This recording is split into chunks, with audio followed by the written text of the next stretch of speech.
Okay, everybody, let's welcome the champion of LIV Golf Singapore 2024, Brooks Koepka, the captain of Smash GC. Yay!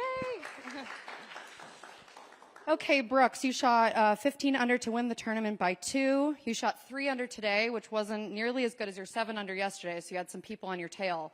Were you watching the leaderboard and kind of feeling the heat?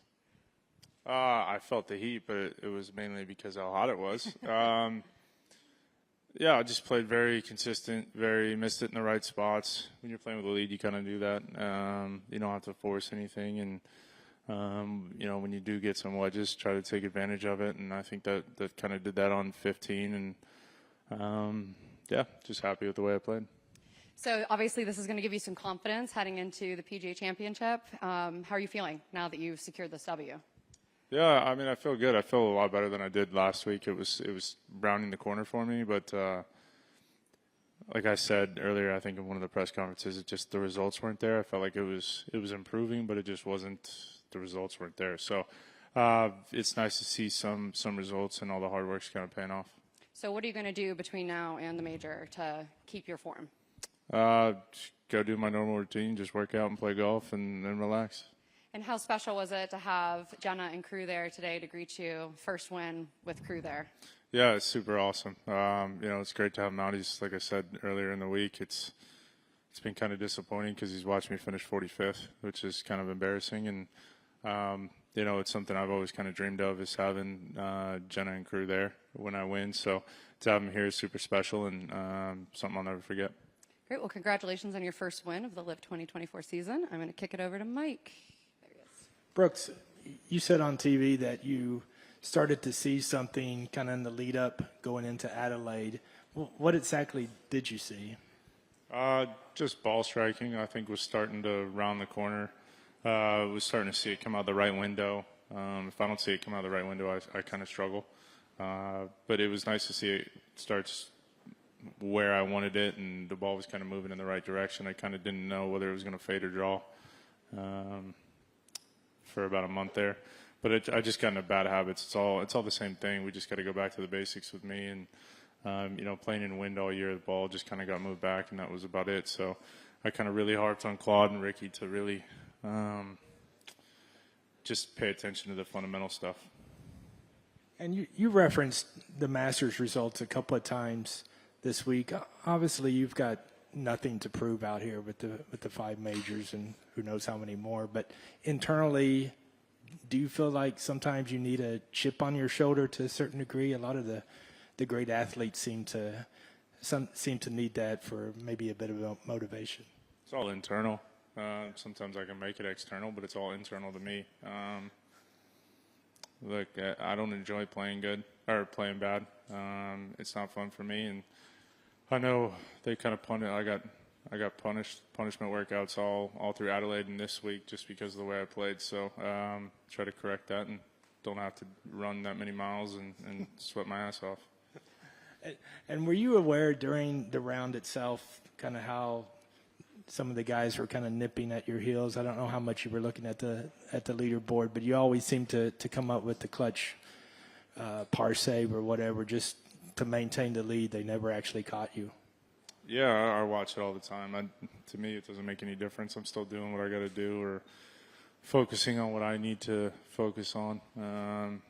Look, if somebody goes out and beats me, and I have no problem with losing if I get flat out beat. That doesn't bug me. But like I said, just kind of using it for last second prep for the PGA. All right, thanks. Okay. Anyone else? Oh, over there. You can go ahead. Bruce, do you feel that you play better under pressure? I mean, I like to think so, but I don't know I think when there's more on the line, it's more enjoyable, and it actually feels like real golf. So, nobody wants to be out competing on a Sunday when you're battling for 45th. It's just kind of a go at everything and hope you shoot a low round, but being in contention kind of gets to be a little bit more fun, and I think what guys are used to. On the last hole, when you first, when you chipped from the, when you were going to the green, and it was quite a long putt. What was going through your mind then when you were going for a birdie? Just, well, I actually didn't realize. I thought I had to make the last one for our team to finish third. So,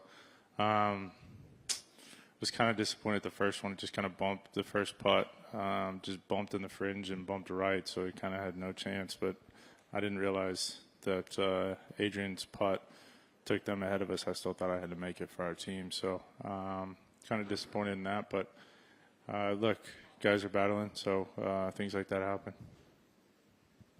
Great. Anyone else? Just one more? No? Sorry, one more in the back.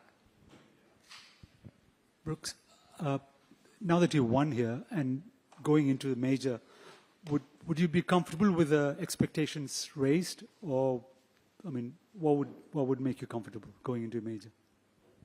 I mean, winning always helps, but I still have the same expectations every time I go tee it up is to win. So those are my expectations. What I want to do.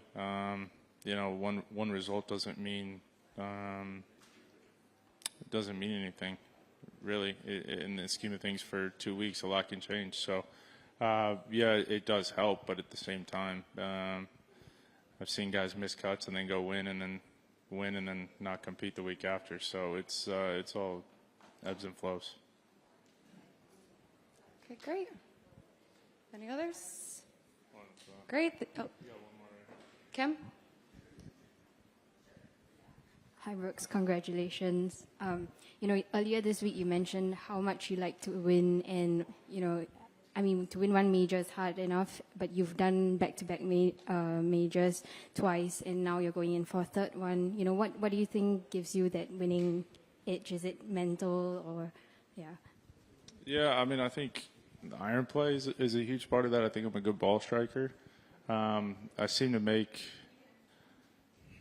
I mean, I'm pretty good inside 8 feet, I feel like.